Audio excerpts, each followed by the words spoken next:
Okay, well, welcome everyone to the next VNH podcast. Thanks for joining in. Today we have Damon. Special thanks to Damon for coming in and spending the time to talk to all of us. I'm glad to have all the people join in as well. So we're going to use the same format as last time where I have a list of questions compiled by all of you, and then I'll just go down the list and ask them one by one. And then after Damon has a chance to answer it, you all will have a chance to pitch in with your own thoughts or questions, and then I'll move on to the next one in the list. And of course, quick disclaimer, on Damon's behalf, try not to ask any questions like what's the next update or when's it coming, because that kind of stuff is probably they want to keep that tight-lipped for now. Well, you can ask. Yeah, like Ivar said, we can ask, but don't don't expect like an official answer or anything. Okay, with that being said, I'm gonna go ahead and start with the questions. And for everyone who's here, it's on push to talk. So if you want to talk, make sure you have that enabled. And you can also join in the global chat if you just want to type your text. So I'll go ahead and start with the first question. And that is, David, could you provide like a brief history of yourself and some of the work that you've done in the industry thus far? Sure. So, hello everyone. I hope everyone's doing okay at home through this crazy time. Um, yeah, we're doing fine here. So, a little background on myself. I started making games in high school, 4 people, 5, 6 people, and eventually we grew over the years up to 30. And then we were working with Electronic Arts and Activision and some other publishers. And in 1989, we sold the company to Sierra after having a really good year. And so then we exploded up to 200 people at one point, and our games started selling a lot better. I did a lot of, I started off sort of I always was doing 3D games since the beginning. So I left the industry, kind of went on hiatus, did some fun stuff I wanted to do for a long time. And then around 2007, I realized that I really liked making games. And so I got back into it and got approached by Jeff Tunnell, who was now working he had founded Garage Games, and had just sold their company to a big media conglomerate known as Interactive Acquisition Corporation, IAC. And so they had a bunch of money to start development. And so that was the money that funded the initial development of Villagers and Heroes. So that's kind of my 2-minute background. So where did the idea of V&H come from? Like who kind of came up with that concept and got it started? Really, I had always wanted to do a fantasy game. When I first got started, I was in high school, and I used to play games by Steve Jackson. He made little games, and he basically had two kinds of games. One were fantasy games that were sort of like Dungeons and Dragons, and then the other ones were little science fiction board games. And so, for whatever reason, I tried doing a fantasy game, but I ended up doing a sci-fi game instead. And then sort of I went down that avenue, but I had always wanted to do fantasy games too, and so it was always something I wanted to do. And in 1990, I don't know what it was, 92 or something, we all started playing a game called Kingdom of Drakkar, which, by the way, is still live. And I think it's the first MMO ever created in my mind. It's not often mentioned. People talk about other games like Ultima and sometimes Meridian 59, but this game was before those, and essentially it was a MUD that had been sort of upgraded into being an MMO with tile-based graphics. And so when I remember at Dynamics, I saw another guy playing it. I said, "What's that?" And he said, it's a fantasy game. I'm playing with my friends," and I was blown away. I'm like, "What? You're playing with your friends?" He goes, "Yeah, we're on the internet." And I'm like, "Could you go all together and kill a dragon?" He goes, "Yep, we're doing it tonight." And the idea of being able to play in the two-player situation was something that was pretty inspiring to me. And most of us started playing Team Car. Okay, thank you for providing that little history for those players who don't know like who you are and what your background is. Okay, we'll go ahead and continue with the next question. First, I'll open it up to anyone else. Does anyone else have a question that they want to ask, or if not, I'll move on to the next one. Okay, I will move on to the next question then. And that is, what are the differences for those who may not know between like an indie company versus a AAA one? What are the pros and the cons? Um, so that you don't have a ton of money to hire a huge army of people. Uh, and when you have a big team, you'll have 10 or 20 artists or whatever on it, for example, and then they'll get highly specialized. You'll have artists that are strict on concepting, that are painters, and other artists that are strictly working on animation. So you have a lot of specialization, and you just have a lot of resources to push. Uh, I'm trying to think what are the other advantages.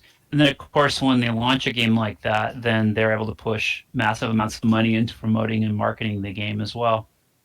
The cons of that, or rather the pros of being an indie game company, is that for the people that work on the company, it's kind of more fun because you're not as highly specialized. So I just think generally it's more fun to do more types of things than just be focused on one thing. You don't have the problem of a huge budget. So when you have a giant company or giant team like that, then um, you have to worry a lot about cash flow. And so games like that, if they don't do well right away, they get shut down, or everybody gets fired. I mean, it's pretty rough. There's so many disaster stories about giant teams. But when you're an indie, if you can just, barely make a living, then you can continue to work on the game and make it better until it actually turns into what it needs to be. So, for example, on Villagers and Heroes, when it first launched, it was really rough. I mean, if people think, oh, there's bugs now, and there's not enough content, they should have seen it at the very, very beginning. I mean, it was really rough. And so, but we were able to stick with it because I think some of its core ideas were attractive to a lot of the players that are still here playing today. And so you're able to iterate and make the game better over time. It's just more fun working on a small team in general, I think, for a lot of reasons. And you have more freedom. You don't have a big publisher breathing down your neck.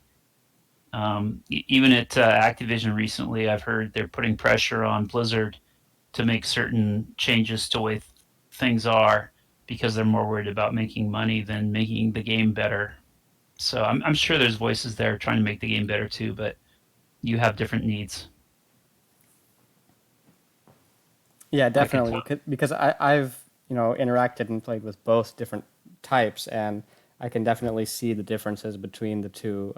Whereas while some of them have a lot more support and more developers at their that they can use, you guys have very quick turnaround and very easy to communicate with versus some of the other companies out there. So I think this is a good system for you guys. But have you ever considered having a publisher or something, or at one point did you have one? Yes, we've had two publishers before. Strangely enough, the first one was when IAC bought Garage Games. Garage Games was the publisher initially, and but they never actually published, I guess in a way. I'm not sure if they count or not because we got out of the deal with them because they were shutting their studio down, so they never actually published the game. But they did initially fund us with money. So I mean that was the advantage with them, but we days where they were distributing and marketing the game. So I don't know what that would have been like. And then we did work with Neonga for many years. I trying to remember when that whole thing started, and they did do some marketing and promotion a little bit. Uh, and so we did that, and uh, trying to think here. But at some point, after a while, they stopped. They basically slow down mode as well. So then we were sort of doing the development on our own and that kind of thing. And then we eventually we became indie. Okay, I'm going to start moving on to some of the player compiled questions that I have in my list. But before I do, does anyone have something they want to ask or pitch in? I'll open the floor right now.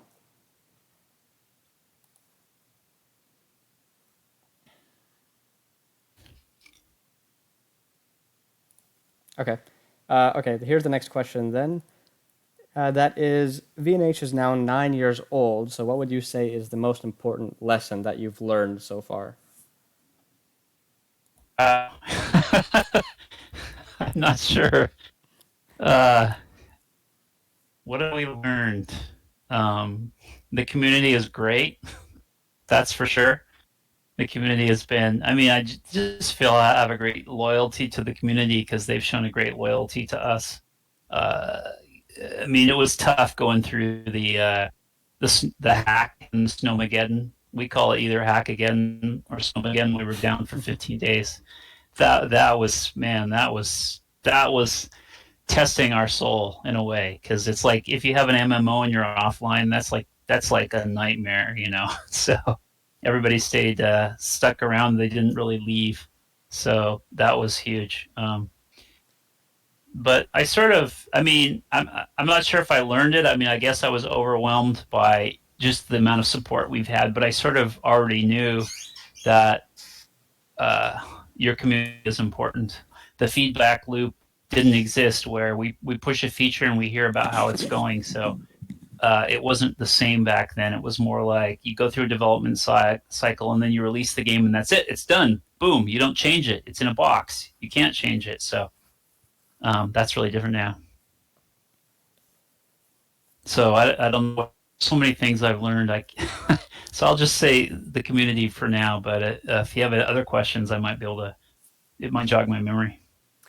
Well, definitely, we notice that you make a lot of changes based on community feedback. Like, for example, the class changes recently. And another question that came up was, what kind of things do you take into consideration when you're making these types of changes, balancing or just community feedback type stuff? So if I had more time, things since Cameron left, it's put a burden on the rest of the team, and of course we're working on a big new feature. So I don't have a lot of time to just dig down into deep play balancing stuff. But if I had more time, I would be doing a lot of that myself with just lots and lots and lots of testing. Not that I wouldn't also talk to the community, but because I don't have a lot of time to do this, because we're so busy. I mean, I'm stretched really thin. I'm relying on the community to give me good feedback on play balance because obviously I want really good play balance. Um, Let me take a quick digression on what that means to me.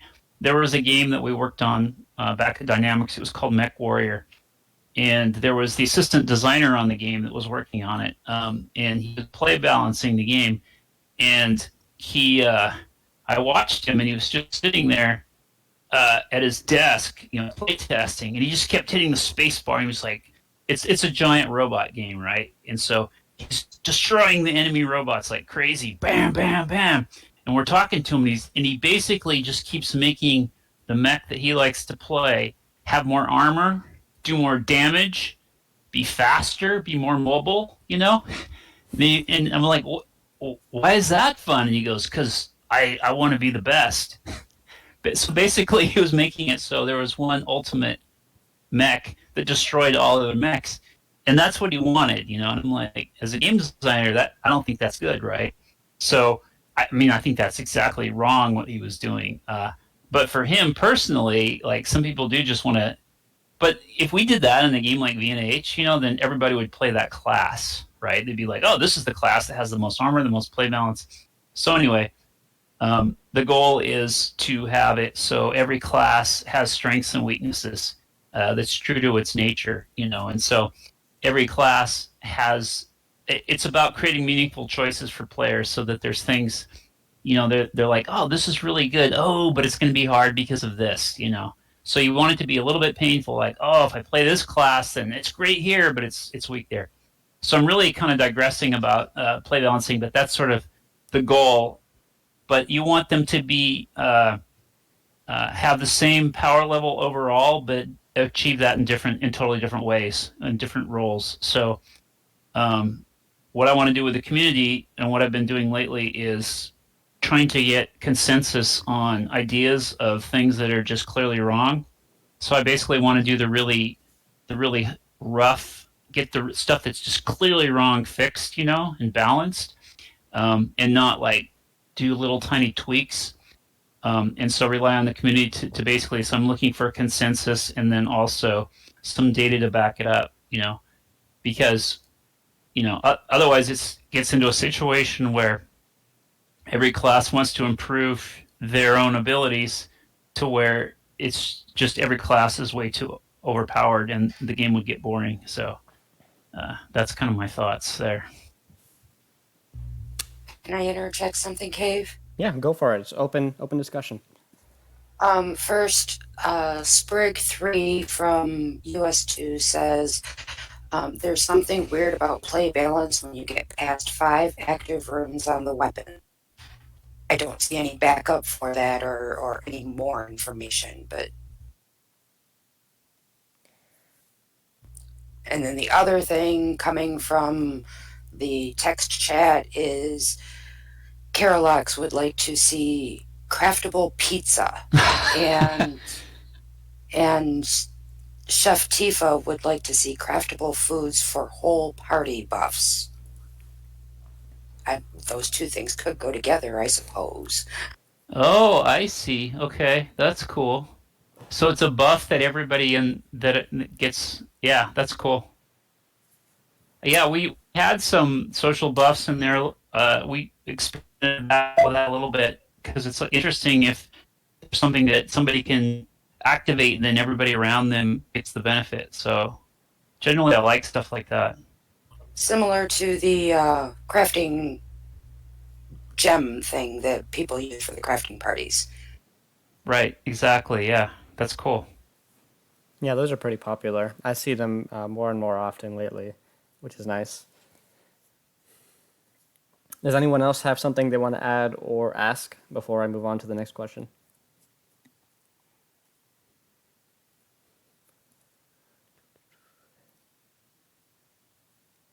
Okay, in that case, let me go to my list. Here's one. If there was one Sorry, thing. Oh, was that someone have a question? I didn't have push to talk on. Sorry, Kev. Okay, go for it if you have a question. I would like to address 95 gear and specs. It seems to be that only weapon specs and armor specs are in high demand since 95 materials are not tradable.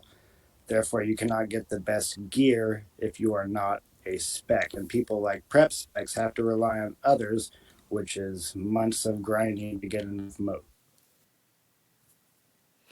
I don't know if you guys saw, but we're going to increase the drop rate for motes. Right. But I mean, like, because I'm an armor spec and I'm in high demand and I don't want to sit all day to farm motes to make everybody in the entire 95 community gear better when I can barely get the readers for myself. So what is like your question or your main concern about that?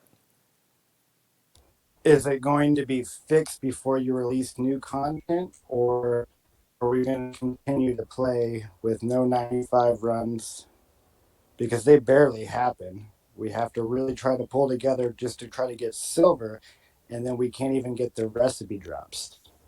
I was wondering if that was going to be changed before the data, or we were just going to let that ride. It's not going to be changed. Well, next update operate motes. The next update will be in weeks. We're pushing a very tiny build that's server side only later tonight, and this is really just in preparation for the month of April. So we weren't able to get the drop rate boost into that build because that requires a client side and a server side build. I guess what you're asking is, are we going to make motes tradable? Is that your question? I mean, that might work, and that might actually benefit and create a reason for 95 to stick around. If I may try and phrase it a little bit differently. I think I ended there. Sorry. One way I would phrase it a little bit differently, Damon, is, and what I heard Jeff saying there is, in order for all of the 95s to get armor, they have to rely on all of the armor smiths to dedicate their time to collect motes.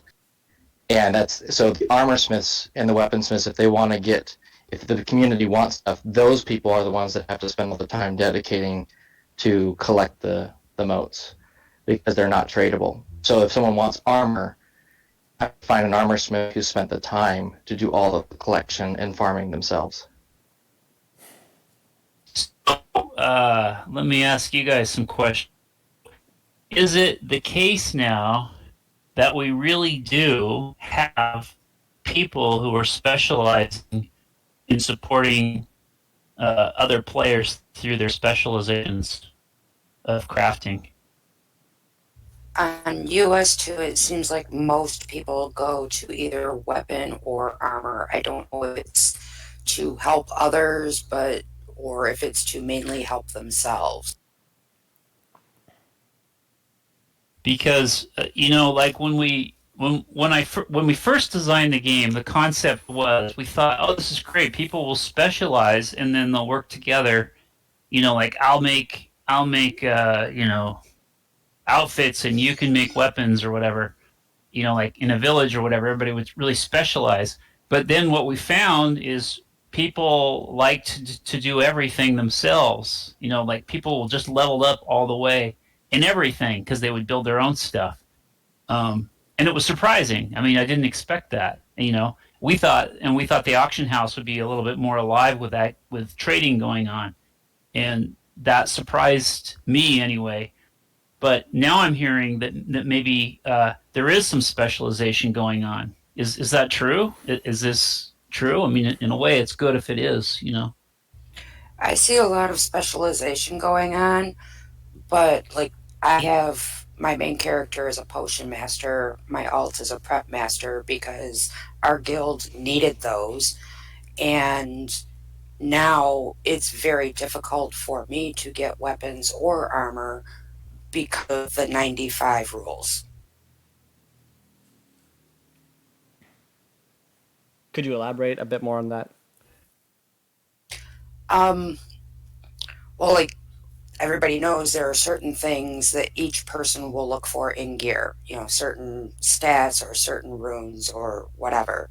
In order for me to get what I want, I would have to get like 5 or 6 different pieces of gear so that I could combine them together. And I feel badly asking somebody to go through all that work. They have to find all of the motes. They have to get all of the, they have to put everything together and then give it to me. And by the time I get all of that for each piece of gear, asking somebody else to do that for me, it doesn't seem right. And on the flip side of that, I have never had anybody ask me for a treasure dram or a blight, malice drams. Thank you. I think everybody feels somewhat reluctant to do this because we can't give them what is absolutely necessary. So what happens if you make motes tradable? Would this solve all the case? Yeah, I've actually been talking to Cameron still about the motes because he's still interested in the game, and he sort of gave me a lot of reasons about why he wanted them to be no trade. and we're thinking about making them tradable at some point. I'm just trying to figure out when the right time would be for that. That nobody wants what I can craft for them because they feel guilty about asking me to do it because they know they can't give me what. Okay. I actually agree with that. I like the reduced moat drop, and then it'll give me incentive to farm others for other things, and then people can trade them, and so I can actually make people gear I actually want to play and make people gear. Okay.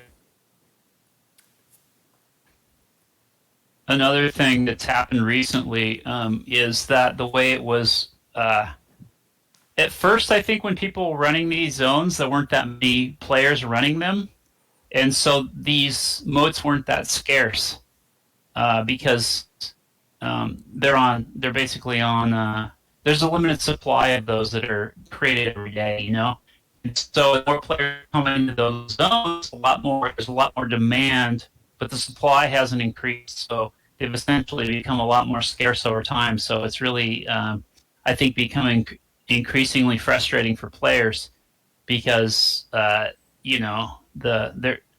drop rate has not increased as the demand has increased, if that makes sense. It makes total sense.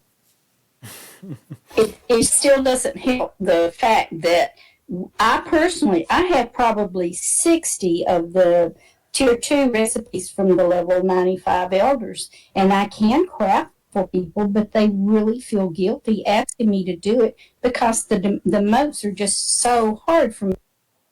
Yeah.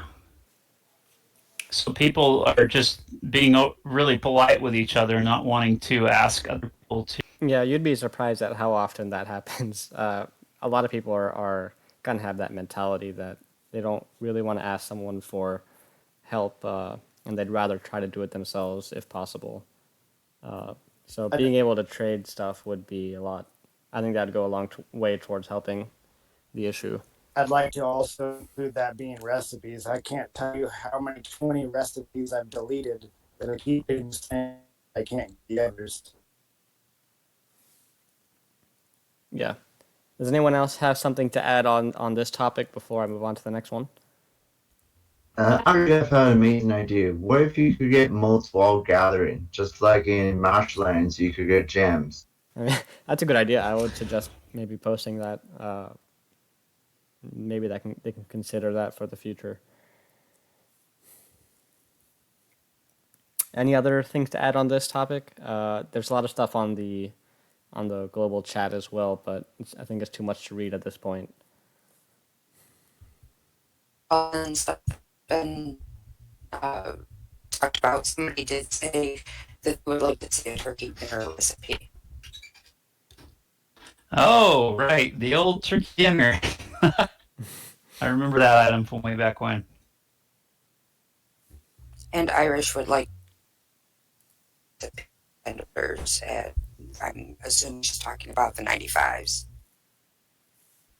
I'd pay crowns for the turkey dinner recipe.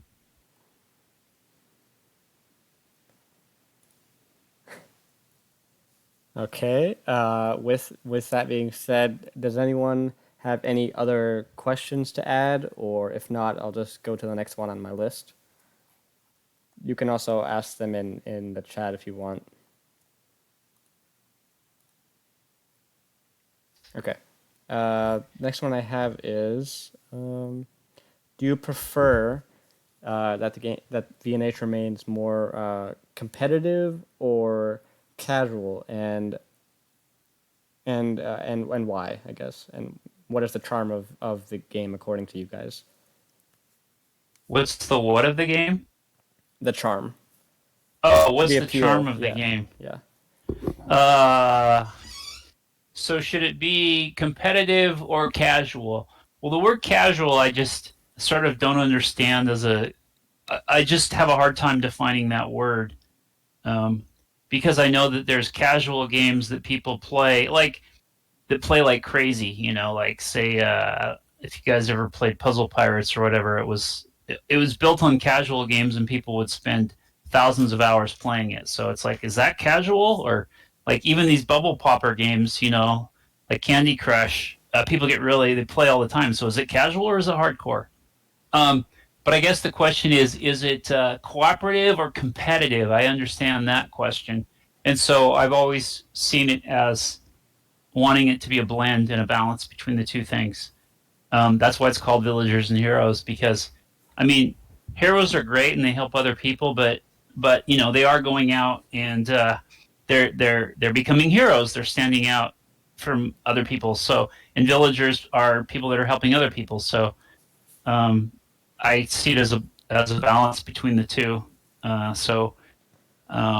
In terms of moving it from where it is now, I don't know. I would like to see more leaderboards, just because it's fun. I like them, and I think some people miss some of the leaderboards that are gone now. On the other hand, we'd also like to do more village features too. So, um, I guess I don't really want to have to choose between those two things. I wanted to have I wanted to have everything. So, sorry. Designers are supposed to be about focus and choosing to not do things, but we kind of want to do it all. That sounds like us. Yeah, there's a very diverse community here, so definitely a lot of people who could go both ways. So it's a difficult balance, I agree. Does anyone have something to add on that? Oh, keep going. Go ahead.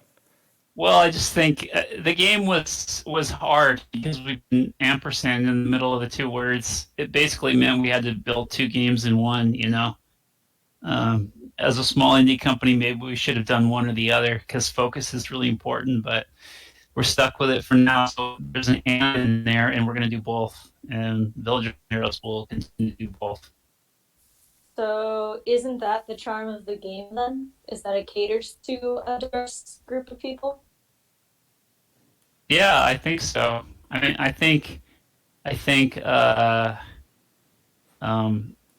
when I was doing background research for the game, I was already familiar with competitive MMOs because I had played Kingdom of Drakkar, and then I had played EverQuest, and I sort of checked out some of the others like World of Warcraft, and that I never really got into it a lot, but I checked it out in Guild Wars and some of the others. So I was already familiar with that, but then I went and I did a lot of research on other kinds of games like Animal Crossing and Harvest Moon, Habbo Hotel, even games like Club Penguin, games that really focused on community and people working together.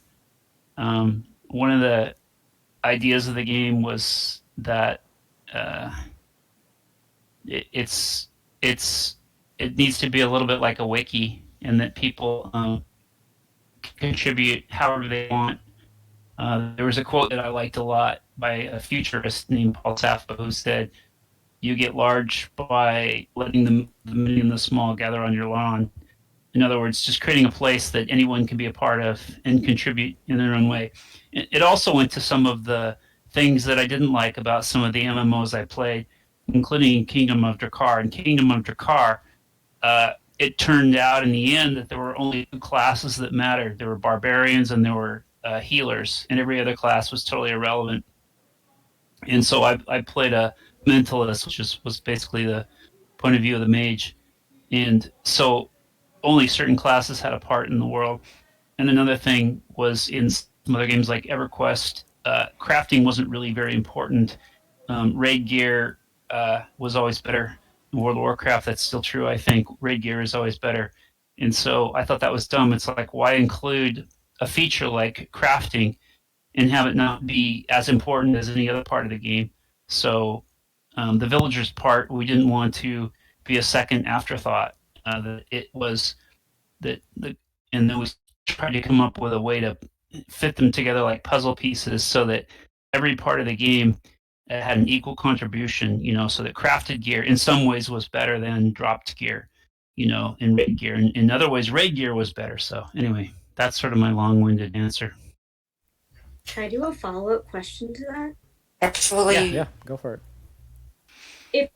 For the crafting gear, I believe that should be more important, but why is it just as random as the raid gear? Good question. Why what now? why is it just as random as the raid gear? Like, we know when the raid gear drops, we might get something cool. A lot of it's not, but like with the crafting gear, it's just as random. Like, we can't pick what we want on that. Wouldn't a good trade-off with the traded gear is that you know what you're gonna. Yeah, and originally that was, of course, was the crafted gear. It was all the same. There was no random involved. And then we just thought it was more interesting to have more variety on what the stats might be on the crafted gear. But I guess there is a frustration that comes about sometimes when you craft and you can't get exactly what you want. But yeah, I guess you're making a recommendation saying, well, hey, why don't you make it so that we can pick exactly what we want on the crafted gear? I think that's part of it, excuse me, part of it. But another thing that I get frustrated about is I may craft 30 or 40 of these, and all of a sudden they start being the more I craft, they're not necessarily better. That I might be crafting out something, and all of a sudden there's no rooms on it, or that there's just the one room that may be on all of them. So you're saying that sometimes you'll get to a fairly high level of crafting and you'll craft something and what you get is just basically junk. Exactly. So there's too much junk that happens, or sometimes junk happens, and it's very frustrating, is what I'm hearing. I personally like the random feature of the crafting because you have to actually put a lot of hard work into something that's really good. I have a follow-up to the original question. The writer of the follow-up believes that it was his question, and what he meant was, as a casual game being one that you succeed as long as you play, where competitive is a game where a player has to min-max and make a good specific build. I think he was looking for which direction you think Villagers and Heroes is going in that aspect. Okay, that totally makes sense. That's a nice definition of casual versus competitive. I guess it's a balance between those two things. You definitely want it where I think both are good. You know, we want it to be that if people play and they continue to work, they're going to improve their character and their gear and stuff like that. But it's also fun if there's some sort of some min-maxing going on. And I think it's just a question of what the balance is so that you keep as many people as possible happy.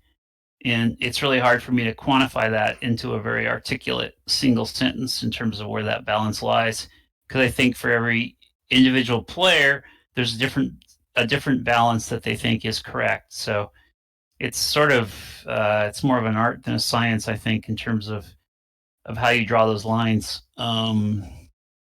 I feel that maybe there's 60% of the community feels like we've made it a little too much of the min-maxing and the gear complexity a little too, hardcore. I think that's maybe accurate. Maybe 60%. Maybe it's higher. I don't know. Irish says yes. I see that. I see the Another question that has popped up is regarding plentifuls and reboots. Is there any specific reason to shut down plentifuls for 18 to 24 hours after each reboot? If not, do you have plans to fix them? So it's one of those things that I agree that it's not good the way it is with the reboots. So I actually agree with the players on that one. It was really just a question of design and implementation. So it's really a question of when will we have time to make that fix. It's not like we have some sort of philosophical reason on why it should be that way.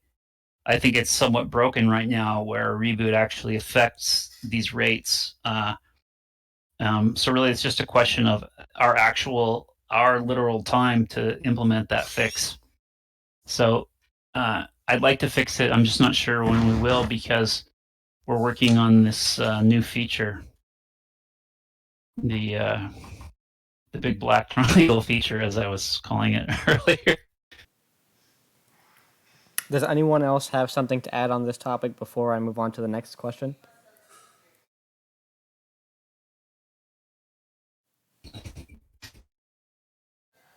Okay. In that case, the next question is, um, I would like to know if there's any consideration for putting in side content. So I guess I don't know how this player would define that, but maybe that would be content that isn't directly related to progression in some way, shape, or form. What does that mean? Is it basically just stuff that's fun to do? Yeah, yeah, I guess like something to like housing, I guess would qualify as that, or events, or just something that isn't directly related to advancing a trait or something like that. Something to take you out of the progression loop and sort of like keep you doing other stuff so you don't burn out. Yeah. May I ask, Yeah, go ahead. related to? Yeah. I've always kind of considered, and I would love to know the pronunciation of this if I have it incorrect. I've always wondered this, like swamps or the slopes of Grogul.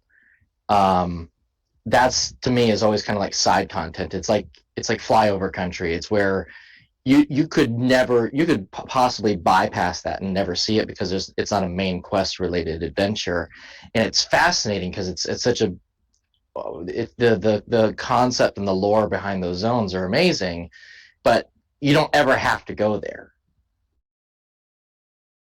But you feel like they are pretty popular with the players and they're worthwhile? I don't know how popular they are with other people. I've always thought those are some of the most fascinating zones in the game, just because of the quests and the content and the lore behind there, and it has such potential to have either a raid or some sort of event triggered there because of how much thought went into those zones. And yet you could do the entire game and never even look at them. You could go right past them because there's nothing from a main quest kind of thing. So it's like a side quest to distract you if you want, or maybe it's just a place you go to do bounties when you rebirth. Yeah. Well, I mean, so that was Cameron's idea to do that zone, and it was inspired generally by the event zones. Having zones like that for players to experience. But then we didn't do a lot of follow up there. I think we didn't get a lot of positive feedback. I mean, people weren't complaining, but it wasn't like, oh, this is the greatest thing ever, or we would have done it more than we have done it so far. But I mean, generally, I want us as the developers to create more kinds of activities for players to do that aren't tied to raising level cap and just continuing to add more quests, more higher level cap. Not that we're against those things, but we're trying to think of ways to do that more and more. For one thing, just because if we can create repeatable content, then it's going to give people more to do, more fun stuff to do for the same amount of work as what we do. I mean, that's kind of sort of what Rebirth was about. That was an easy way for us to create more content for players without having to do a ton of work for ourselves, and to the extent that we can do side content that solves that problem, it's a goal, and we'll just have to see how we can do. Because I wish we had more people. I got a million ideas. We have a million ideas, things we'd like to do. We have a huge list. How do you pronounce that zone so I can have it correct my poetry, please? Oh, well, I don't know what the official I've only seen it written, so it's whatever you guess it means. There is no official canon on how to pronounce it.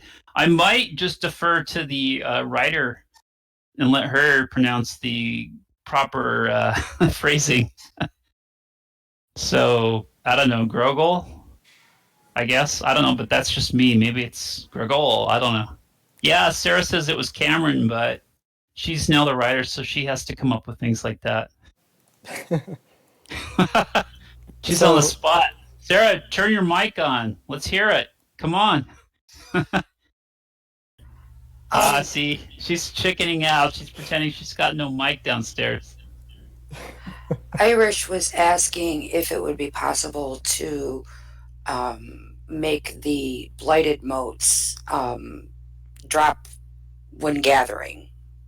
Yeah, that's a possibility. I mean, basically, it's like, how do we want the motes to drop? Do we want them to drop through gathering, through? I guess the one advantage of gathering is that it's not timed to the same clock that they're basically spawning. Right now, they're on a they're as you know, there's certain spawn points where they can spawn, and they're on a clock, and so they're only going to spawn at a certain rate, and then when a player destroys harvests one of them, then they go back, the clock resets, and there's some random involved there. Whereas if they're just a random number from a gathering node and they're not on a clock, then it's not tied to time, it's tied to activity. So the more you gather, the more you might get those motes. So it's a possibility. I would just have to be careful with the balance, because I wouldn't want to blow it out where suddenly people are getting 1,000 times more motes than they were getting before. But I do like the idea of it not being tied strictly to the clock. Is it the same clock on all the servers? Or are all the server clocks set the same? It's basically from whenever when the server was. Well, it's actually just whenever the mote was last harvested. So then a clock just starts, and some of them are set to I think 4 to 12 hours, and other ones are set to 6. I don't know what the numbers are exactly, but they'll have a random, like, oh, in 4 to 12 hours, and it just picks a random number in there, it will respawn. So it really is, and then of course every time a server is rebooted, all the clocks set back to 0. And so then it's like, okay, 4 to 12 hours from now, they're going to start spawning, or, whatever those numbers are. So they're not, the servers aren't tied together in that regard, but usually they're all rebooted at the same time. But every server and every node will have its own random number that it's using every time it spawns, if that makes sense. No, that makes total sense. What I was, looking at on that is the number of people that were playing on each server as far as harvesting the motes. Yeah, if you've got more people harvesting, then essentially you're basically competing with more people. It's kind of like an Easter egg hunt, where, like, when the zones first opened up, there was an Easter egg hunt going on, and there was only 3 people looking, but now there's 30 people. So your odds of getting a mote have gone down a lot, and I think that's one of the problems we ran into and we didn't anticipate. So I think that's one of the things we're dealing with right now, with scarcity getting to be so high. That being the case, it does make more sense to have it spawn within a gathering node than just randomly through the server.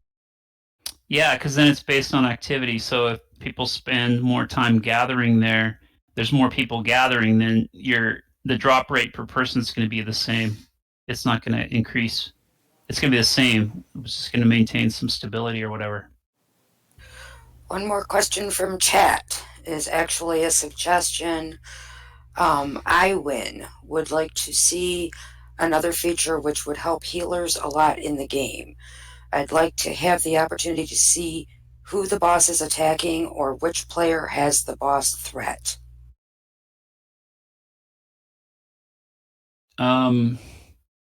So yeah, threat for sure. That's one of the areas we know is weak, because there's really poor feedback to the players. They don't really they can't see what's going on with threat. You don't know, if I do this, then my threat increases or whatever. Because you want to. There's no good feedback numbers. I do think that in terms of knowing who the boss is attacking, there's a little better feedback on that, because you can see, like, who they're aimed at or whatever. You can't see that if you have a lot of people there, though. Yeah, that's everybody's a good point. grouped together. Yeah, no, that's a good point. When it turns into a mosh pit, then you can't really tell what's going on very well. Exactly. Yeah, that's interesting. Yeah, that's a basic feedback question in terms of how do we know who is the boss attacking. I think Well, yeah. I think Go it's ahead. honestly easy to see if there's no lag. If there's no lags, it's easier to see. Right, because I'm a tank and they point at me every time. But if other people are lagging all around us, say in like 95 elders, it all of a sudden, oh, the boss is over there. Yeah.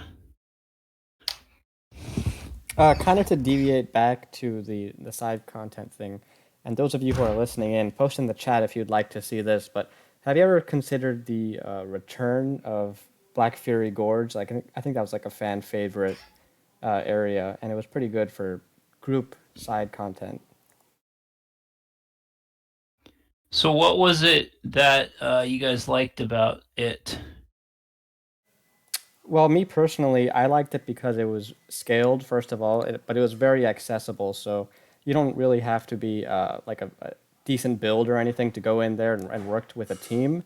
So it was kind of like an introduction to group content. And also, the daily quest for charter tokens, I think, was pretty unique since there's nothing like that currently in the game. Daily quest. Okay. Yeah, maybe Okay, someone else who experienced that could add their own experience about why they enjoyed that zone. It was a good place to be able to teach new players how to use the group dynamic. Like, what place a tank should have versus what place a DPS should have, and that kind of thing. And how the classes work together. Oh, that's cool. So it ended up being used as a teaching zone. Yeah, I would say that, yeah. Because it was a very good introduction to that kind of stuff. Oh, that's cool. I'm actually don't know why Cameron pulled it out of the game. I mean, it was his idea in the first place, so I'm not sure. In fact, I'll send him an email and ask him why he pulled it out and how hard it would be for us to put it back in. I think it would just simply need to be changed. I mean, because the zone is still there, it still exists, but it's no longer level scaled. I think the dailies are all still there. The rewards have changed a bit. So I mean, it would need to be modified slightly more than anything. Right. So make it level scaled again. Is that the main different thing you? Right. Make it level scaled and some kind of a reward in there, whether it was the charter tokens or something else, some kind of a currency, for lack of a better term, that newer players could use and more experienced players could use too. Okay. And kind of on this subject, another question that we had was, could you elaborate a bit more on the reality of development? So say we ask for a feature that we claim would be, fairly easy or simple to do, but what is the reality behind the scenes of making something like that actually happen? Well, it depends on what it is. So something like Black Fury Gorge, I'm not sure because I'm not sure what it wants to be versus what it is now. I think, like specifically on this one, I think making it level scaled is easy. I think a bigger question then would be about the rewards and things like that, because the problem on this is that the original designer isn't here, and so we're sort of flying blind. We have to essentially educate ourselves again to figure out what's going on, and making sure that if we did make a change like this, it wouldn't have some negative impact on the game economy or the players' experiences, because it's a little tricky. Things like that can have bigger impacts than we might realize. So And something else to add to that is something that would have to be changed back is the location of the actual zone. There used to be a port to it in Kingsport, and that is gone now. So the only way to get there right now is through the zones in Pyron. So one of the problems now is it's too hard to get to for new players. Right. I think it also costs like 1,000 or something gold to get in, and there's no. Yeah, because of pinball. Yeah, so I don't think anyone really goes there at all. I think it's maybe like 5 to 10% of the player base actually has access to that place. Maybe more. I don't know the exact number, but that's my guess. Interesting. Okay. Yeah, I wonder if Cameron was working on making gold coins more scarce, and that was one of his motivations. Yeah, it looks like according to the chat, a lot of people haven't actually been there because currently there's no reason to go. Wow. Yeah. Look at that. Almost no one's been there. Okay. I didn't open it. I unlocked it on every character on my account on US1 has access to the zone. They all got it back when you could enter there from Kingsport. Oh yeah, I've got that on those tunes, but on any that they've changed or that I've had me them, I didn't. Yeah. Does anyone else have something to add on this topic, or just a question, another question they want to throw in here? I do. Go ahead, Rufio. With the past the monetization effort with the memberships, does it support the amount of new content coming out, or are you guys gonna try something new? What, I'm sorry. What? What is what? With the new memberships, will it support the new content that will be coming out? You mean, if will you be able to engage in the new content if you have a membership? Is that the question? Not really. More like the development of it. I think he's asking if the monetization that you're getting from memberships is enough to create new content. Oh, yeah. Yeah, I mean, yeah, the membership helps, and then of course all the items we sell too. It all helps, obviously, and we are still creating new. I mean, we are working on this new feature, obviously. So, yeah, so yeah, we're going to keep adding content and features as long as we can. The game's been, it's been doing pretty well. It's funny. The game has been essentially slowly growing since the very beginning. Every time we launch on a new platform, then we open up a new. When we first launched on Steam, that was huge for us. But then it sort of it catered off or it tapered off, and Steam was no longer a huge. I mean, it was a piece of the number of players were coming from Steam, but not the majority. And then, of course, when we added, Wild Tangent, we got more players, and we added Android and iOS, then we got more players. But basically, the game's just been slowly growing since the very beginning, which is a really strange. See, that's another example of going back to being a big game publisher game versus an indie game. A big game publisher would have abandoned this game years ago because they wouldn't have seen the initial numbers, and they said, "Okay, just kill it." By the way, a bunch of my friends worked for Disney, and Disney had a policy of, if they have 10 games, they're going to kill 5. The top 5 live, the bottom 5 die. So if you're not a hit, then they just kill you. But Villagers and Heroes has had slow growth from the very beginning. It's always been slowly growing, and so things are going pretty well right now. And we're going to continue to build content and features. I'm not sure if that's exactly on point of what you were asking, but we're still pretty active. And it's kind of amazed because it's amazed me because it's been going a lot longer than I would have thought. Just usually, because the games I did in the past, it's like you release them and then they sell for like 2 or 3 years and then there's no sales anymore. But I think it's part of the whole online gaming where you can iterate and improve the game over time. And so it just keeps getting better. And so you're able to just sort of, I guess some people call them evergreen products where you just keep making them better and better and better.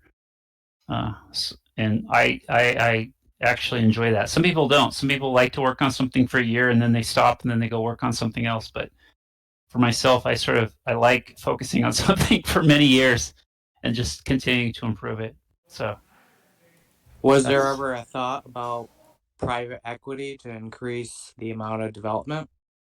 we've had some. We've raised a little bit of money over the years, not a lot, but a little bit, but it wasn't really to increase development. It was just sort of to keep the developers we had in there because there were for a long time the game was losing money, and so we kept going because I believed in what it was and that it was getting better, and now the game is we're making a little tiny bit of money now, not a lot, but we've been getting just a little better. So it's I don't want you guys to think we're all here getting rich because we're not at all, but we're making enough to make a living and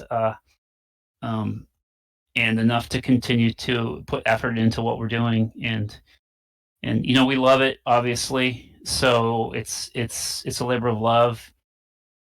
So we love what we're doing. We want to be able to continue to do that. But in terms of private equity, we've raised a little bit. And if somebody offered me a ton of money to make the team bigger, I'd probably listen, and consider that.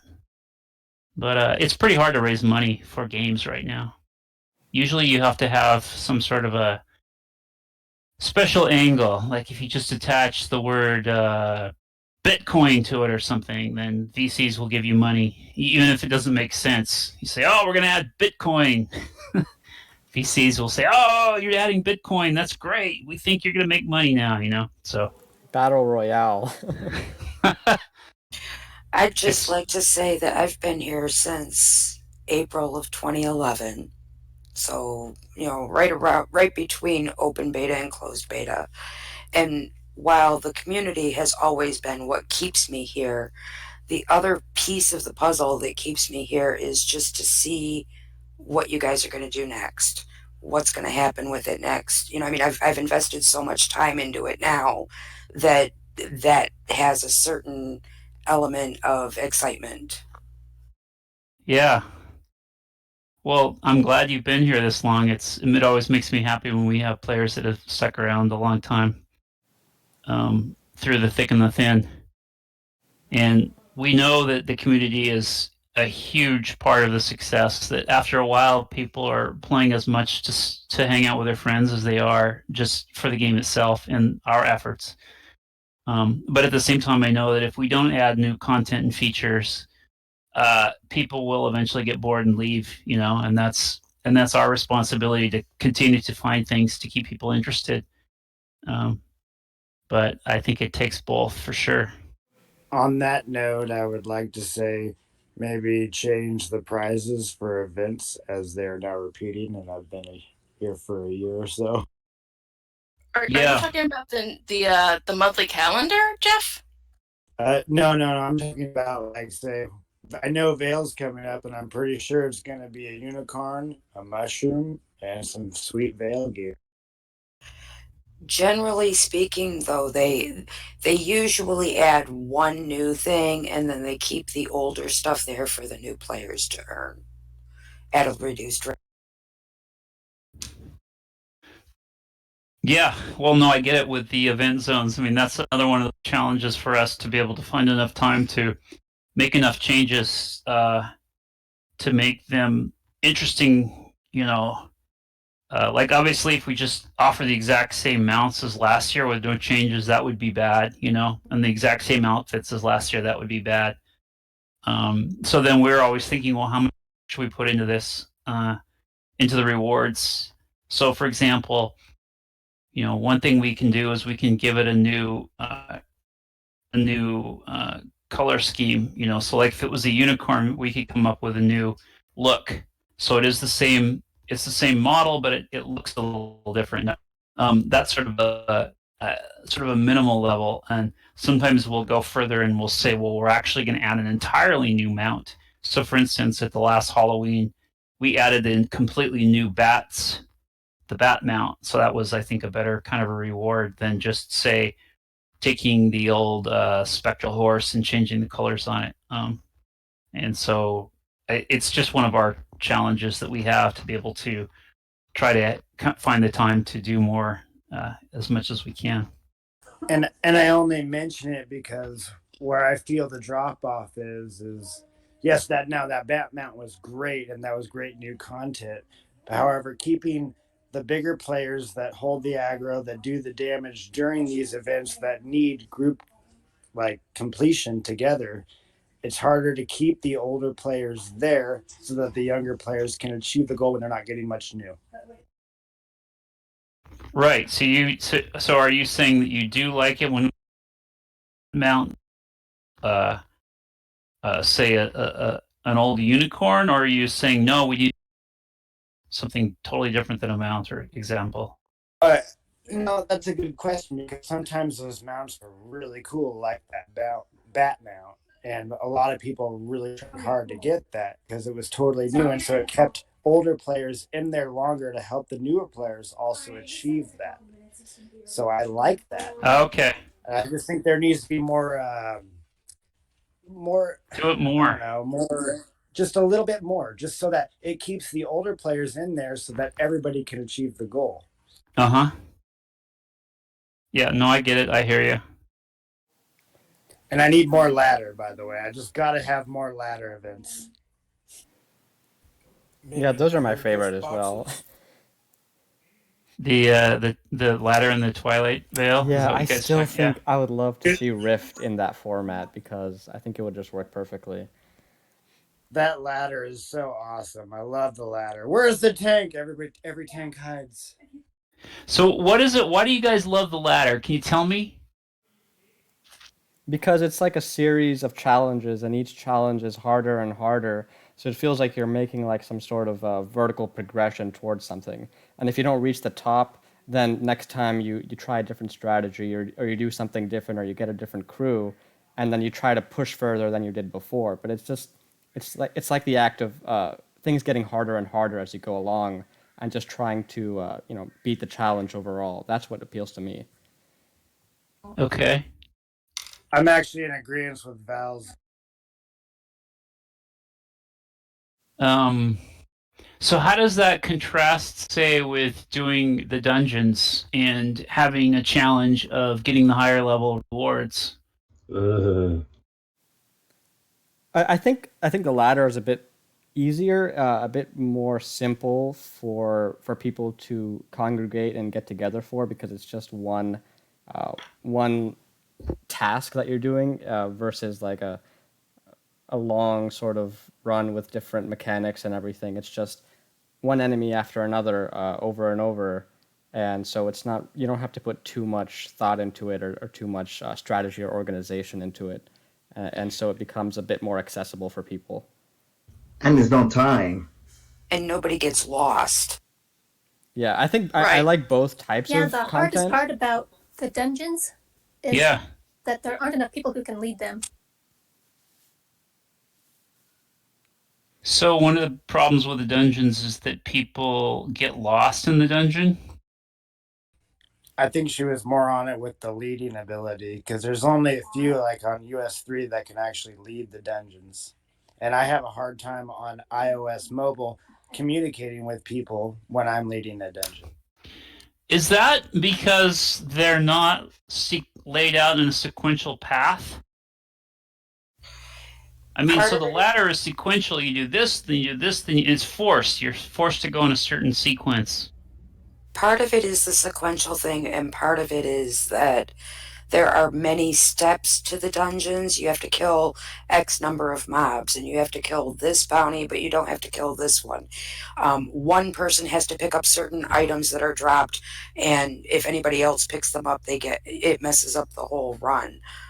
There are a lot of like little instructions that go with each dungeon, and if you're not a tank who is leading, the chances of success are very small.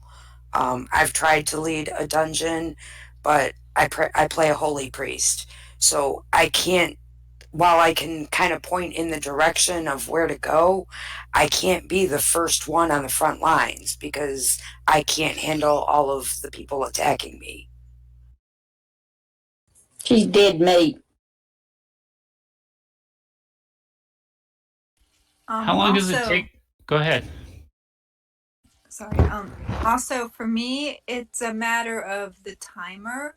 It makes it very hard to learn them. I feel like once I learn them, I'll be fine, but I'm slow and I have problems with memory, so it's going to take me over and over again of failing them, and I don't feel like I can drag the whole group down like that, so I just don't do them. Does the how long does it take to do the ladder on Midsummer? Oh, probably like 10, 15 minutes with talk breaks in between. Yeah. Okay. Yeah, but I think people would also continue if it were 5 or 10 minutes longer. I mean, I would. I liked it a lot. I don't think it's the length of time. I think it's the complexity of dungeon. Yeah, I agree with that. So, for example, as someone who's leading a lot, you have to do a lot of things in order to lead. You have to have the map open, constantly checking whether you're supposed to be killing X or Y, because you have options, and you have to make sure that you choose the correct option, or the entire thing will fall apart. And so I think that's difficult for people to do because it involves multitasking, and depending on your platform, that might not even be possible because you also have to communicate at the same time. But I also think that they're very popular. I can't run, talk, look at map, and kill things at the same time on island. Yeah, but there's definitely like popularity for it. Like right now, I'll post a screenshot of something that happened on Sunday, so you can see. 1 second. So you can see that there's definitely people that want to do this. It's just that there aren't enough leaders for it. So that's like we had 50 people on Sunday there.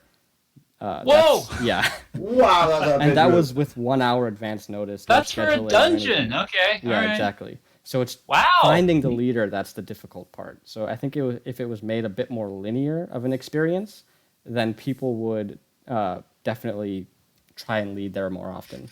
So the leadership is a big deal. I wonder. I don't know. I wonder if the leader could get a big star over his or her head. Easier for people, because then you wouldn't even have to talk as much. You just follow the person with a star or something. I don't know. But even with the problem. The problem is we don't have enough leaders. We don't have enough people that feel like they can't. Like I feel like I can't lead a dungeon, even though I know what to do and where to go. If I run into a group of mobs, I'm dead. So it has to be a tank that leads, and there aren't enough tanks or lightning warriors that feel capable of leading, whether it be because they're on mobile and they can't chat, or because they don't feel comfortable leading a group of people, or whatever the case may be. We don't have enough people that can lead that have all of the traits that you need. So this is just a weird idea, but if there was a big star over the leader's head, would the leader even need to talk?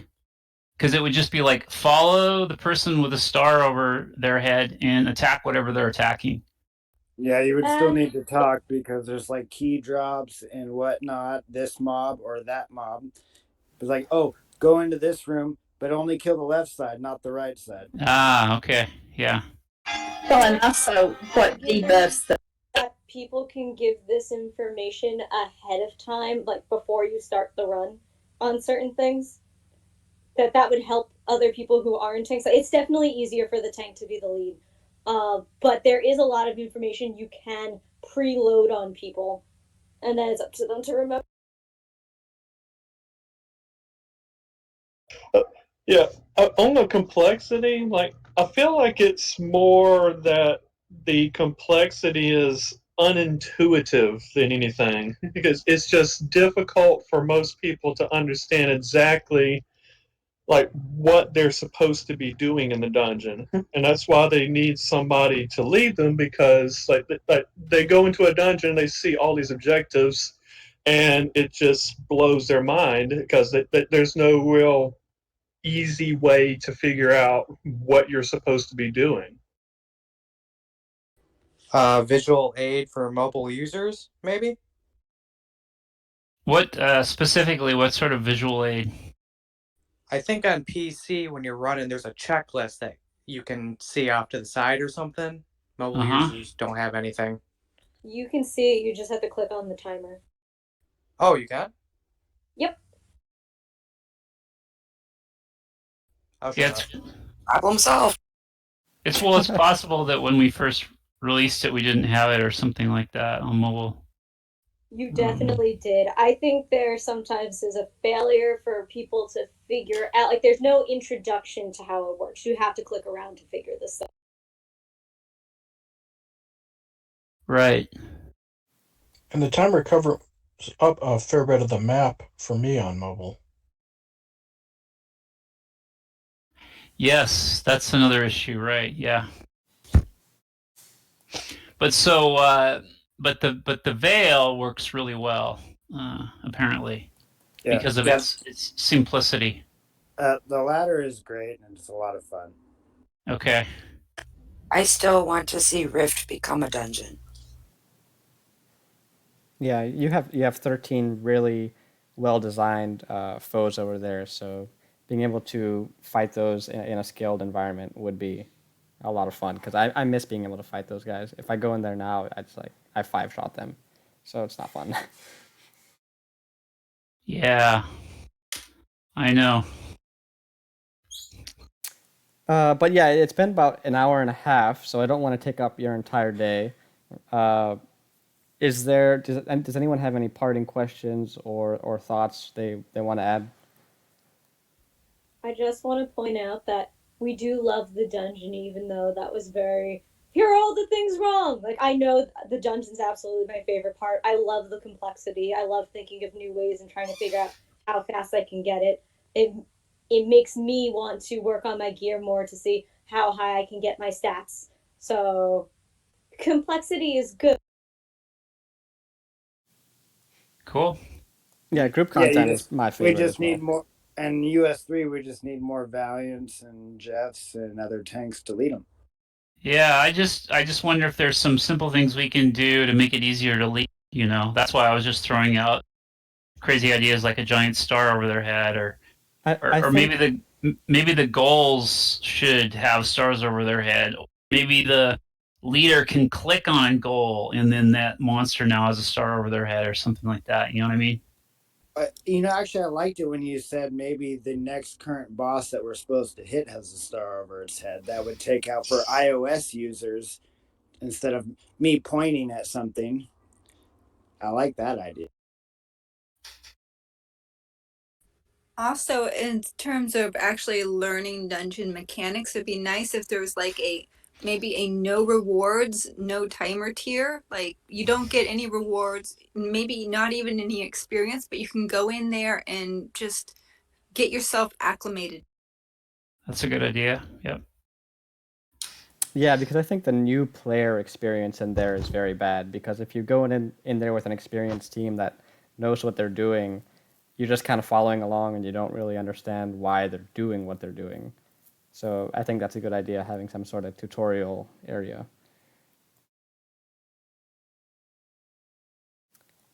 Yeah, that's pretty much all the questions I had compiled. Does anyone else have anything else to add before we end this? I would like to know what plans there are to use the things that are no longer necessary, like the medallions that we may have stored up in our inventory. I don't know about the medallions. Again, that was another thing that Cameron had done, and we just haven't been focused on that lately. Okay. Any other questions, or are you all good? So I'm sorry. Go ahead. It was a funny question. I just asked how him and Sour are holding up in the quarantine. They're not dead yet. Yeah, we're good. I think our cats are going more crazy than we are. I don't know. They know we're home all the time, and that makes them strange. I don't know why. Like they feel like we have to entertain them constantly, and they're running around chasing each other. So we're fine. I hope everybody out there is doing fine.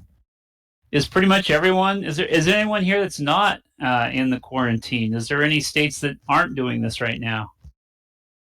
I don't even know. I've been quarantined for like the past 2-3 weeks. Wait, are you in New York?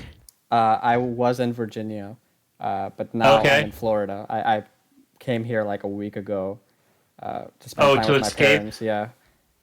Get off the beach, bro. It's not me. Trust me. That's the last place I would be.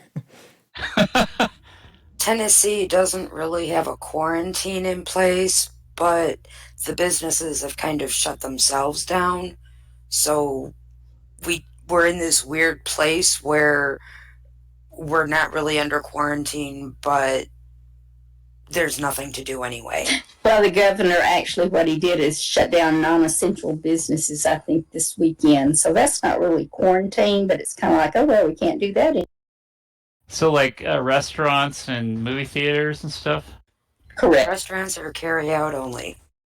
Yeah, I'm on the other end of your guys' spectrum. I'm below you otters. I'm in California, and we've been shut down for a while.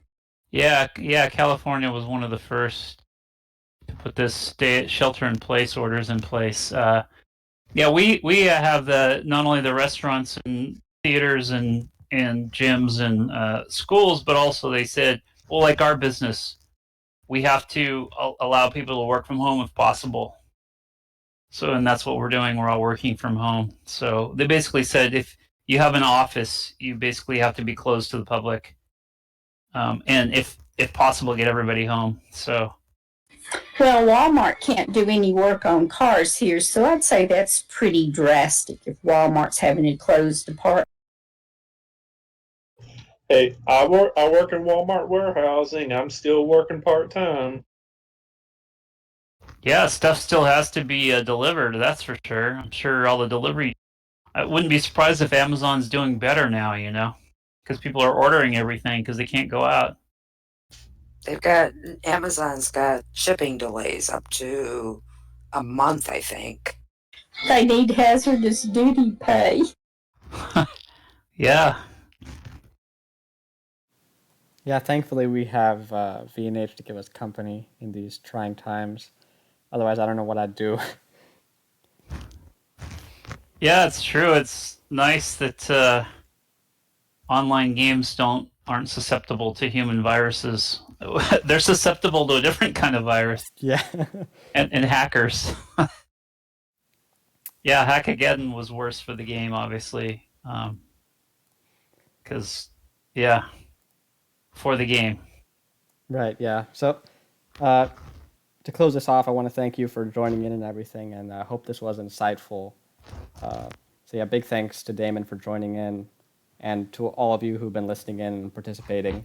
Thank you. Quick question, I'd like Mr. to say a couple things too after she goes. I just had a question for Cave, and that would be, do you think that you will have this up on the YouTube channel like tomorrow? A lot of people have been asking. Probably not tomorrow because I have to edit some parts still, and I have to do deployment for work tonight, so I'll be busy tonight. But hopefully by this weekend I'll have it out. But no promises. Okay, thanks. I can just tell them it'll be a few days, and most of them are good with that, but just so that they have an idea of when to look. Yeah, I'll have it out as soon as I can. And my thing, due to my own communication errors, I missed what Imp was saying when we were talking about the 95 drops and whatnot. If that could be restated real quickly.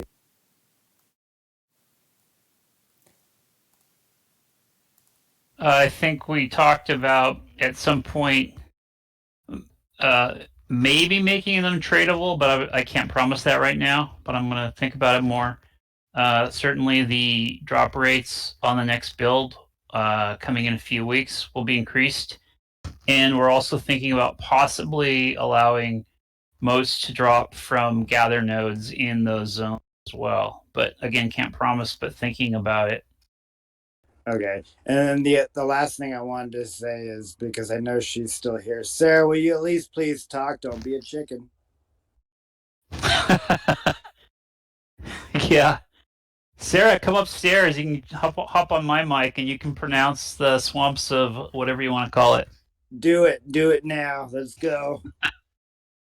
The other thing I would say is if you guys want, we could do something like this once every 3 months or so as sort of a general opportunity to talk about the state of the game and stuff like that. That'd be great. Yeah, I love that. That would be awesome. Game 2. Okay, well then, just Listening to it outside, I didn't have a... Oh, she's here. Here, I'm gonna put her on. So I guess I'll say goodbye. But it's been great talking with you. She's gonna pronounce some words for you. And, Thank you, Damon. Yeah, thank you, everyone. Stay safe, stay healthy, and maybe in a few months we do this again and talk about the game some more. So here she is. Goodbye, everybody. All right. Hello. Wait, let's press something. Can you hear me? You're good. We can hear you. How's that for a chicken? No, I was sitting outside and I was blasting it on my speakers, so no, I really didn't have a mic. And the sun was out. I had to. So, how was that? I just ran all the way upstairs and breath. We're ready for another hour and a half with you now. Ah! Well, that's not gonna happen. But I'll do the next, like maybe in a couple of weeks. Sure. Babble, Awesome. babble, babble, babble. Off my head. Hold on. I think you lost me, Damon. They really want to know how to pronounce swamps of Grogol. Right. Okay, so that was all Cameron. That was like one of the first zones I think he did on his own, like after Traven, was it? Yeah. I think it's just Grogol. That's how I've always said it, and I think I've heard him say it that way. Did you guys have other creative ways of saying it? I'm sorry for calling you out, but I thought it was funny and worth it. Well, it worked, you know. And I even ran all the way up here, so here. All right, now I'm reading. Omni said hush. No, somebody said hush, Omni. Grogol. All right, any like quick questions for me? You can have like Katie 4567 says hi. Hi, Katie 4567. You staying out of trouble, girlfriend? No. I take that as a yes. I want to hear a big That yes. would be it. That would be it. I have no idea. She doesn't have Discord anymore. All right, well, tell her my eyes on her. Any other? That wasn't a question. You can have 2 questions. Let's go. What do you got for me? Ask good questions, people. Jeff is on. You just wasted a question, Jeff. Yeah, I didn't understand any of that. I don't care. I like wasting questions. Am I still being watched? Am I on ban behavior? I don't know. Should be Jeff. I haven't been paying much attention lately because everyone's been really great on US3, it seems like. I haven't had any crazy IMs that go on all day long or anything like that. So it seems like things are better now, doesn't it? I mean, maybe I'm wrong, but... It's probably because I haven't been logging in much. So that's it. No, not really. No, like, how are things, though? Like, in the past, like, month, things have been better, would you say, everyone? Wow, that was a deafening silence. Better is definitely a word to describe. Okay, we'll call it some minor progress. How about that? Baby steps. We're getting there. Okay, well, you know what? Baby steps are at least steps in the right direction, so I'll be all optimistic here. But I haven't had to ban people lately, so that's good. Yay! Yay! That's why I'm hiding. Come out, wherever you are, Jeff. No, it's been, I don't know, mods, what do you think? I think it's been good. Better. Anyway. I haven't been called to US3 in a while. Yeah, see, there you go. There haven't been the usual barrage of CS tickets about just craziness. So, again, I take that as a good sign. Anna so good job, everyone. Thank you for keeping everything just really smooth and without the crazy bumps. I definitely appreciate that. Thanks, Sarah. Thanks for checking in. When's the Sure. update? Oh, you're just gonna slip that little question in? When's the Dark Triangle update? Yeah. Oh gosh, let me tell you guys. What is that? Yeah, Dark too bad he got me when I'm was right here to Damon. Sorry, what's the what? The Dark Triangle. I don't know. What do you think the Dark Triangle is? Illuminati. Woo! It's I'm looking at him. I'm desperate to give you a hint. So desperate. Never lets me give hints. Yeah, no. Don't let them control you. Something else going on. I will tell you this. I have had some fun the past few weeks getting to write some lore again. I've been enjoying that. Oh, So awesome. the Dark Triangle has lore inside of it. Can I tell him that much? There you go. There is lore within the triangle. Thank you. All right. Well, I hope that's enough for now. And yeah, in a couple weeks I can do the next podcast. Sure, that sounds fun. Do it when Damon's not there, so he can't stop you from talking. Exactly, like a secret time. So anyway, but I enjoyed hearing this, and you made him like really tired, so that's good. You got him talking and thinking, and I'm looking at his crazy notepad of notes that he took on everything. I can't read any of it. It's so messy, but yeah, wow, he's got 5 pages here. Hey, that's how you know he's good at his job. Yeah, and even some weird symbols. Wow, you made him do symbols, you guys. Anyway, okay, you guys, stay safe out there. Don't kill your spouses. So far, so good for us. We had a few rocky moments. He's still alive. We're all happy about that. And good luck out there. Same to you. Take care. All right, bye, Thanks, you guys. everyone. This was Bye, fun. Sarah. Bye. Bye.